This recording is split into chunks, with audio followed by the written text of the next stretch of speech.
What's up, everybody? It's Sunday night. I'm never on Sunday night. Man, I don't even have my wedding ring on. Sorry, honey. She's probably watching right now in the other room.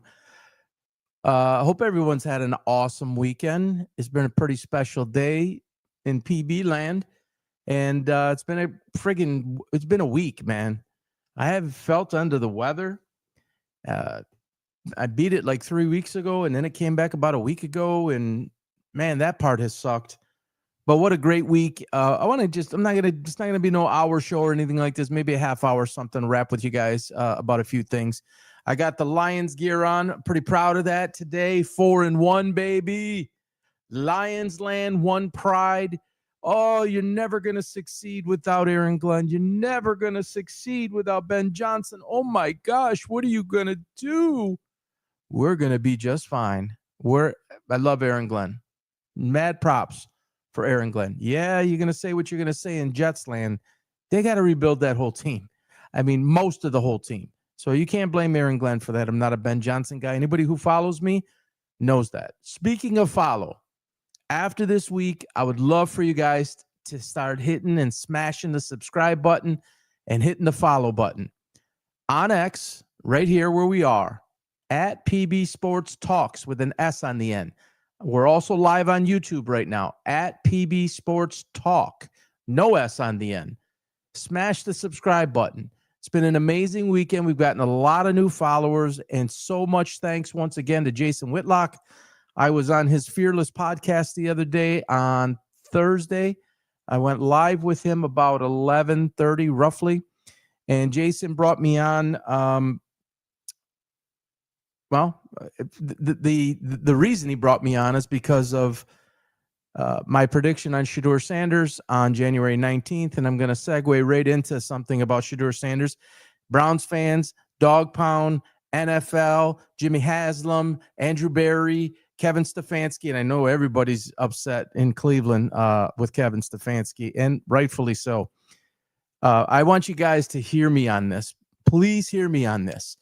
Because when I get on a roll like this with the predictions coming true, and I'll tell you about the picks today that I gave to everybody, went completely undefeated on the day, 9-0 so far with 6 picks going on the Sunday Night Football game. When I go on these crazy runs of predictions like this, Shedeur Sanders on January 19th, Jackson Dart on March 12th, and then 2 days after the draft, I followed up with confirming that Shedeur Sanders would be the clipboard holder, that Dillon Gabriel would be the starting quarterback after Flacco started. I literally called all this, folks. You can check it. All the receipts are up, particularly on Twitter. Some are up on YouTube, but all of it is on Twitter. And at the top, X, on the top, pinned up on the top, is my appearance with Jason Whitlock, where it's all discussed, and he asks me all about it. You can see that all right there. So the 2 days after the draft, I had said it was Dillon Gabriel's team. Before the season started, over the summer and before the season started, I started to tell everybody that Dillon Gabriel was going to be, is and was going to be the franchise quarterback that the Cleveland Browns have wanted and needed for decades. Why do I bring that up right now? Well, because today was his first start. All right. In London, totally different body clock. All the freaking chaos going on in Cleveland with Big Mouth. Yep, Big Mouth. Whether he talks or whether he lips, he's still a big mouth. Shedeur Sanders and his father, who can never stop talking, has brought nothing but distractions, nothing but a circus to the NFL.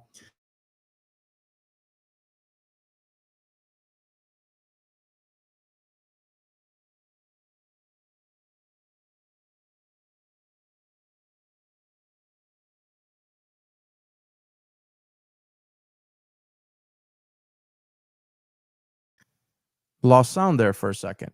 Everything that I had saw at Oklahoma, and then everything that I saw at Oregon under Dan Lanning. You can look on my X feed about the 5'11" talk and how he'll overcome that, his height, and how he'll make up for that with the mental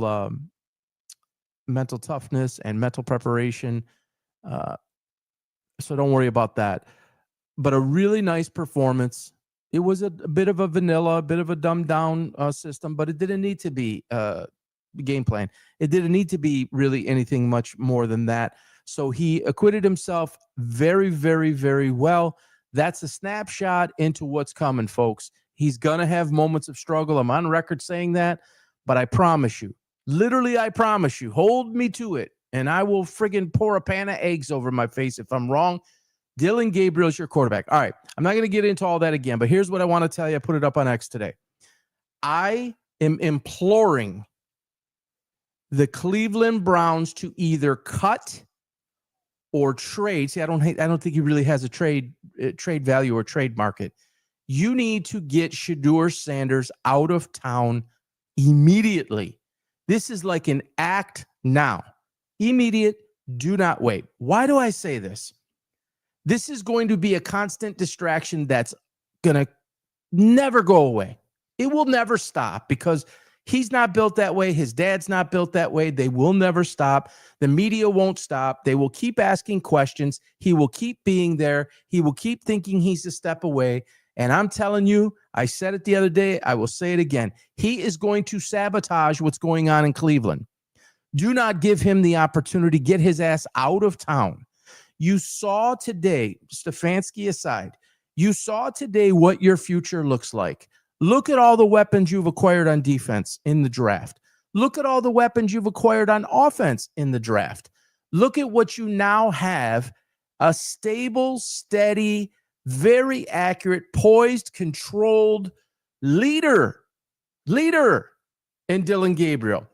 As time goes on here over the coming weeks, you will see him get sharper and sharper and sharper. You will not see a regression. You will see challenge. Yes, there's going to be moments it's like, what the hell did he do? Jackson Dart, much the same. I've talked about him, predicted him on March 12th.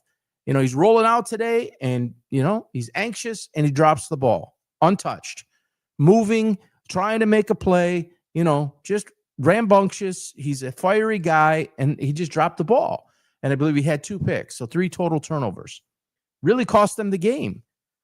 You're going to see stuff like that from him, and you could call that a bad decision on the interceptions. You can call it a mental error on the fumble. But those are not errors like where you're making an ass of yourself and you're becoming a distraction to the team. You know, look at what Jackson Dart did in the post game. He said, "It's on me." And somebody said, "Why do you feel that way?" Because I'm in charge of the offense. Perfect answer. And he's going to take it on him. And he's going to learn from this. And I think you'll see him eliminate some of that stuff. And you'll see him raise his game. Dillon Gabriel's going to have moments too. He's going to have moments, guys. He's going to make a mistake. And then, you know, start getting the talk going again. So I'm going to say it one more time. Get Shedeur Sanders out of town. It doesn't matter at this point. Cut him. You lose the 5th round draft pick because if he stays in town, you will lose more than a 5th round draft pick. You will lose this team. I promise you. There is absolutely no benefit whatsoever to having him on the team. He is a liability to be on the team right now. And I mean that if you can't get anything, no picks, no bag of peanuts, no nothing, and you have to outright cut him, and I don't know what the salary is off the top of my head and what dead money there might be, it's a small price to pay versus what it will cost you to your team, to your chemistry, to what you clearly have. And I hope Roberto and I hope all of you guys in Cleveland, I think you saw it today. I was watching on Twitter. A lot of you guys were very, very excited. Guys out there like Ryan Clark, Bill Simmons. Is this really Dillon Gabriel? Yeah, I've been telling you guys for like ever. Like, I don't know why anybody would be surprised by this.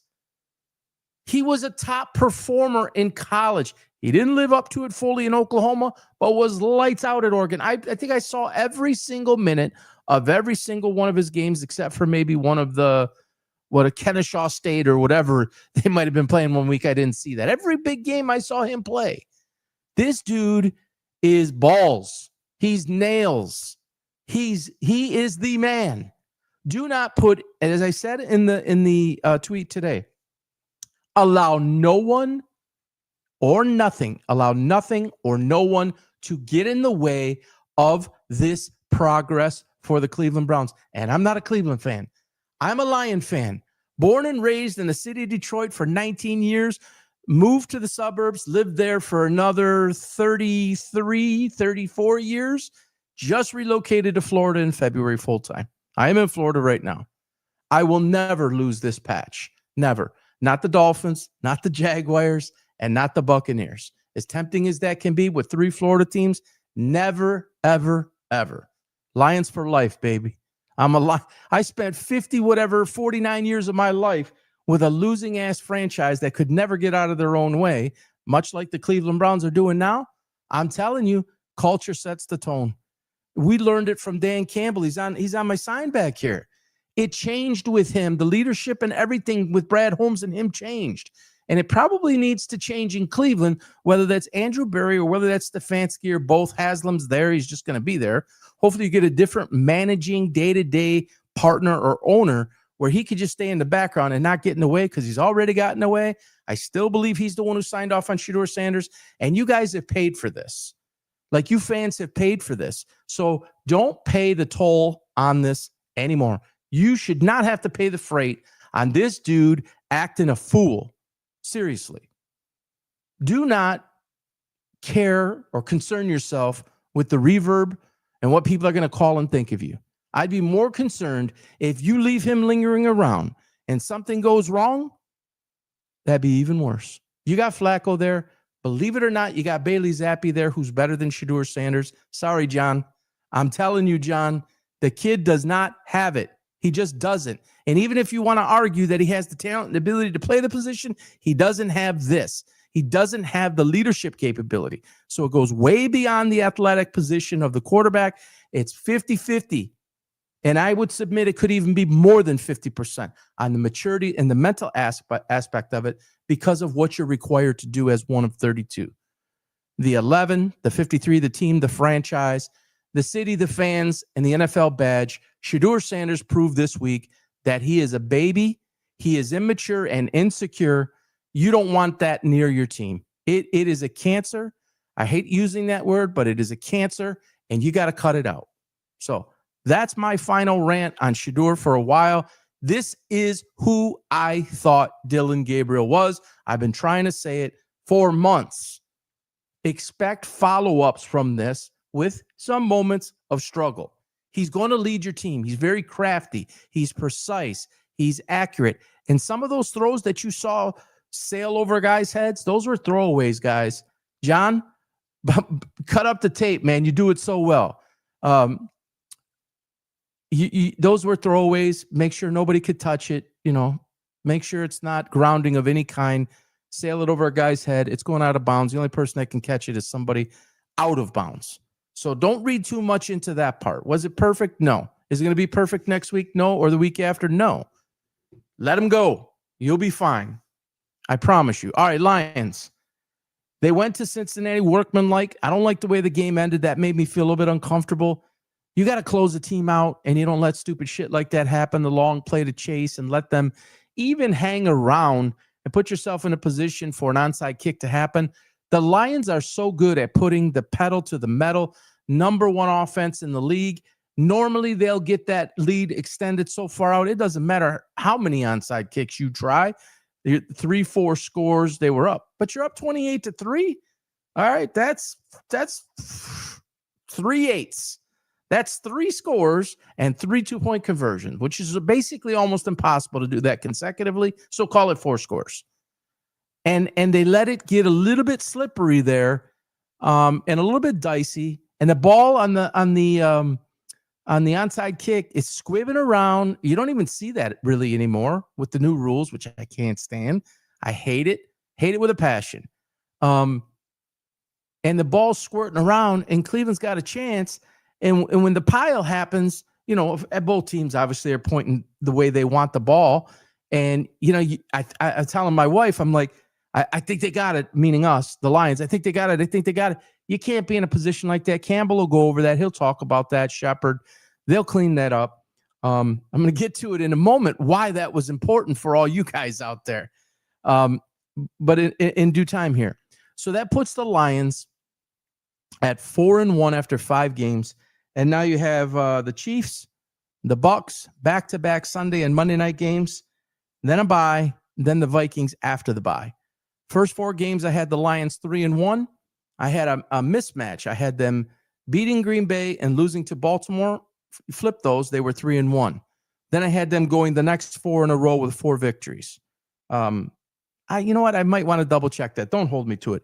It was 3-1 or 4-0. That I can tell you for sure. 13-4 overall. For those, I'm seeing some tuning in right now. For those who are just getting used to like Jason Whitlock said the other day, is like, who is this guy? I don't know who this guy is. He probably doesn't have a very big following. Well, it's increasing now. And if you don't know who I am, you see the Lions gear in the back. You see it on me again. Lions through and through, decades and decades. I'm 53 of the Lions being losers. When Dan Campbell and Brad Holmes took over, I said to the world, within 5 years after some comments Dan Campbell made 3 weeks into, no, he made the comments on his opening introductory press conference. And then 3 weeks later, I was thinking about it. And the one comment he made, and it's all up online. I don't want to go over it all and bore some of you that might be on here that are, have already heard this story. I had predicted then that the Lions would be in the Super Bowl in 5 years, in the Super Bowl. So close against San Francisco a couple years ago, NFC Championship game, up 17 at half, came up short, let the game slip away. Last year, disappointing. You get the first round bye, best record in the world. Everything's beautiful. And, you get beat by Washington, which, welcome back, Jaden Daniels. So this is the 5th year, and they're humming along right now. And I wouldn't expect, injuries are inevitable. It's part of what's going to happen. No question it's going to happen. Let's see here. Yeah, I thought I had the 4 games there, but no. It's going to happen, but I would expect more of this to continue. These are going to should be 2 very solid games coming up, the Chiefs and the Bucks. We'll see on the Vikings in 1, 2, 3, 4 weeks, because you got the bye there.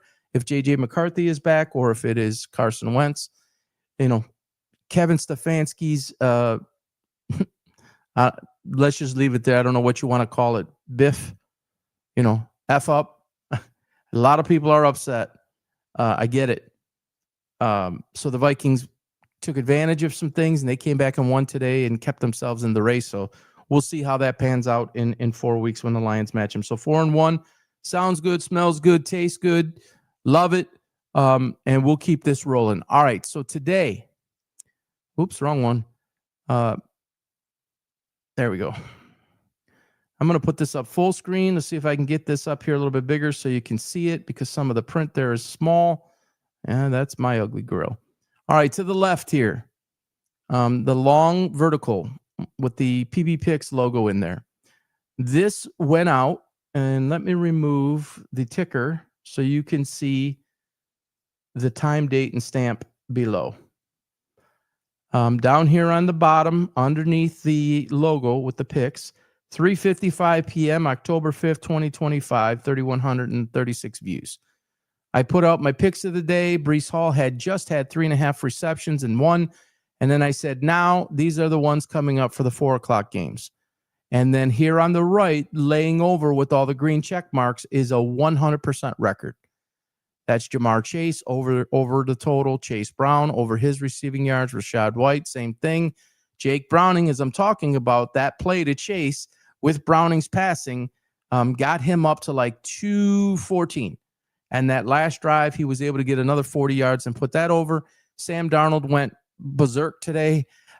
Jackson Smith went berserk. St. Brown did his job. And then the Lions won by more than 10, obviously. But it got there damn close, 11. And then the safety. And it's like, what the hell, man? Shouldn't have ever been that close. But a 100% day. And then let's see if I can bring this up here real quick. I'll read them off. I'm not going to be able to get it over to that screen. Tonight, you can see it right on my page, and I logged in before I got in with you guys. Was a 6-pack I gave you on Sunday Night Football. Drake May over 29.5 yards rushing. James Cook over 74.5 yards rushing. Dalton Kincaid over 3.5 receptions. Keon Coleman over 39.5 yards receiving. TreVeyon Henderson, they're killing me with what they're doing with him. TreVeyon Henderson over 24.5 yards rushing. I think we see him break out tonight against a suspect run defense for the Bills. Before I came on with you, I saw again Ramondre Stevenson and dude fumbles, and then they put Gibson in. It's like, will you freaking put TreVeyon Henderson in the game already? And then Demario Douglas over 8.5 yards. Let's look right here now. I'm pulling up the box score. Not looking good so far. Dalton Kincaid has 3 receptions, so he's on his way to doing it. Everybody else is sucking tailpipe right now. Jesus. My gosh. TreVeyon Henderson has no carries, no receptions.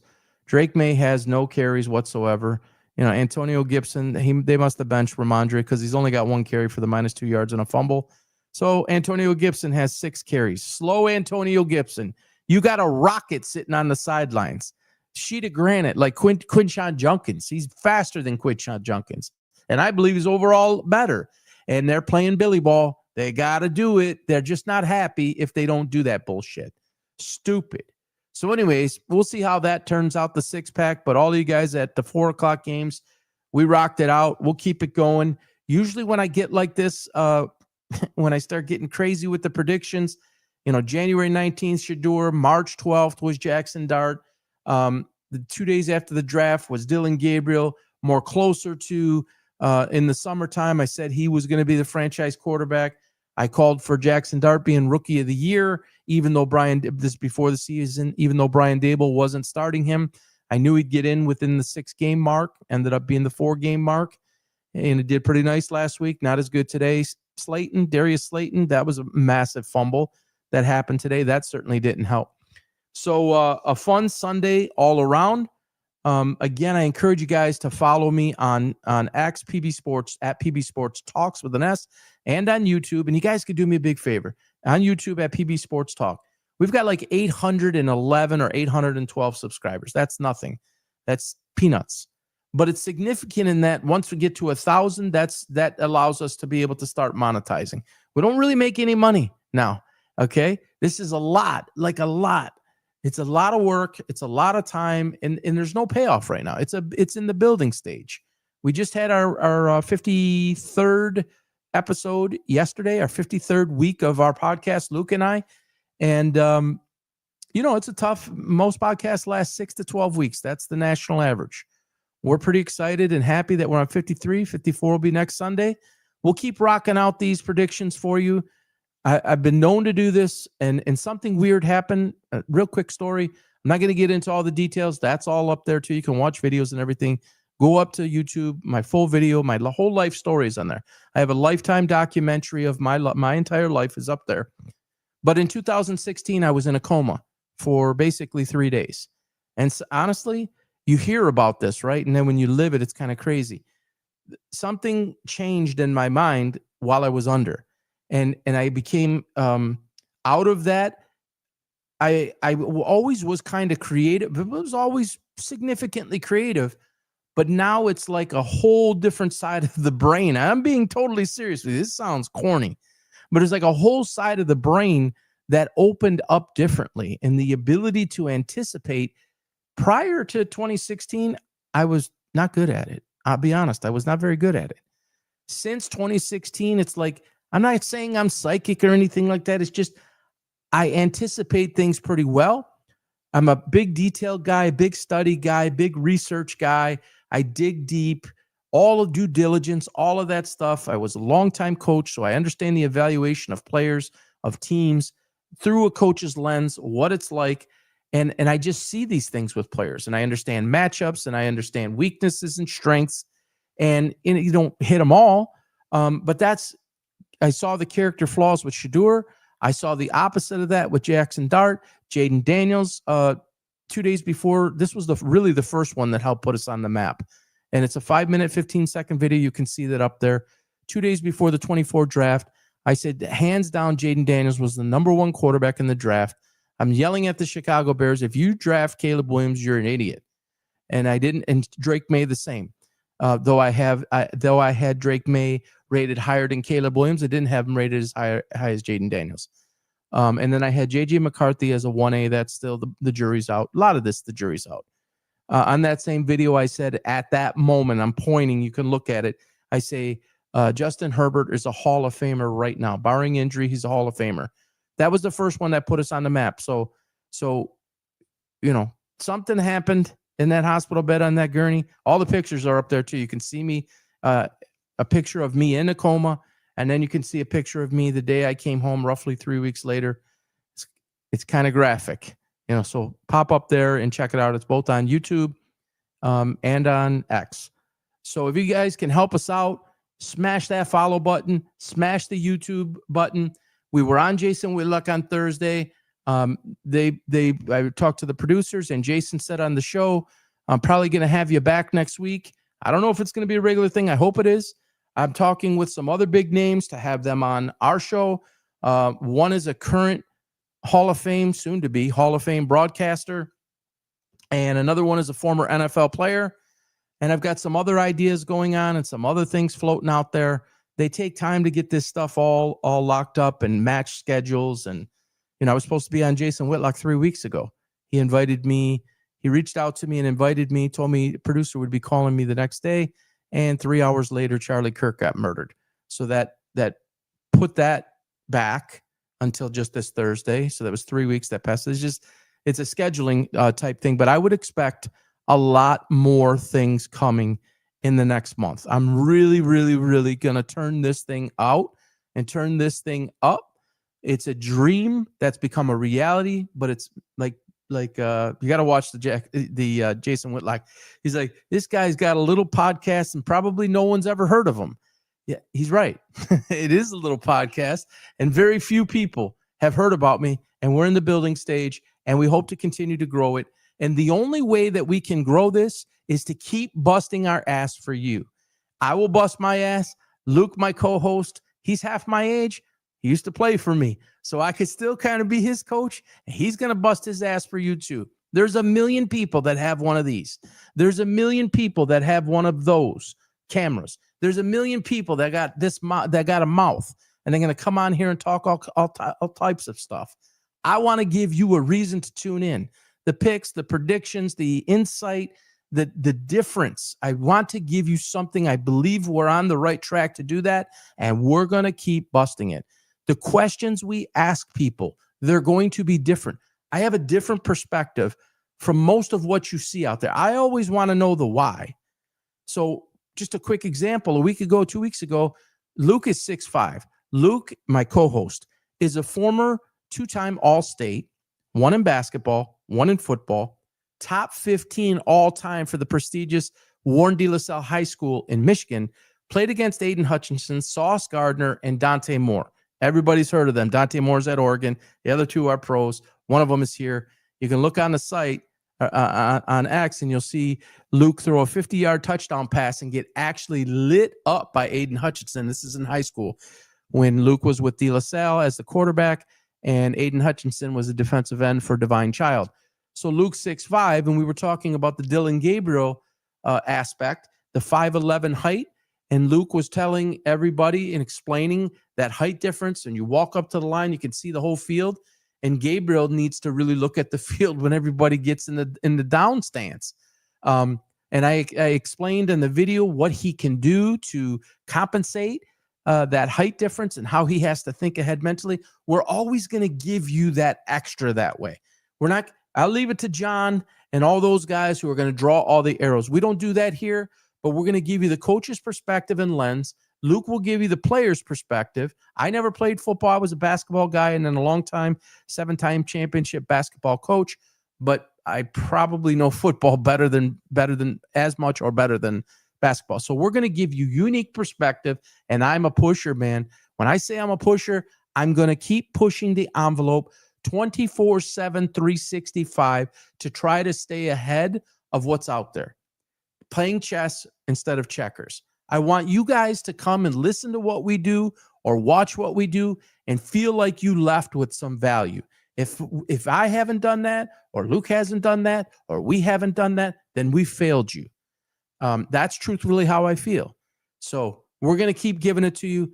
Look out for some exciting things. Make sure to hit the notify me button too on YouTube, and make sure you got the notifier on X, because I believe it's going to start coming hot and heavy. We'll see what happens. So again, I hope everyone had a great Sunday and weekend. It's 9:20 now. Went right 30 minutes and 30 seconds. So Luke, my co-host, he always makes fun of me. We go long. I told you guys a half hour. We're on a half hour. Have an awesome week coming up. Hopefully the picks do well tonight. I'll have the Monday night picks out tomorrow. We'll shoot for by 6 o'clock, so you guys got time to get in it, before it gets too close, and don't get the worst of the lines. Have a great week coming up. Stay safe. Mark Sanchez, my gosh. We'll talk about that more this week as more news comes out. I saw the pictures of the man. I don't want to speak on it until we know more, but that man, wow, how somebody didn't die in that. That's a messed up situation. Anyways, we'll get to that beginning of the week. Have a great week. And remember, hug someone, hold someone, love someone. Life is short. Thanks, everybody. Appreciate the support. Good night.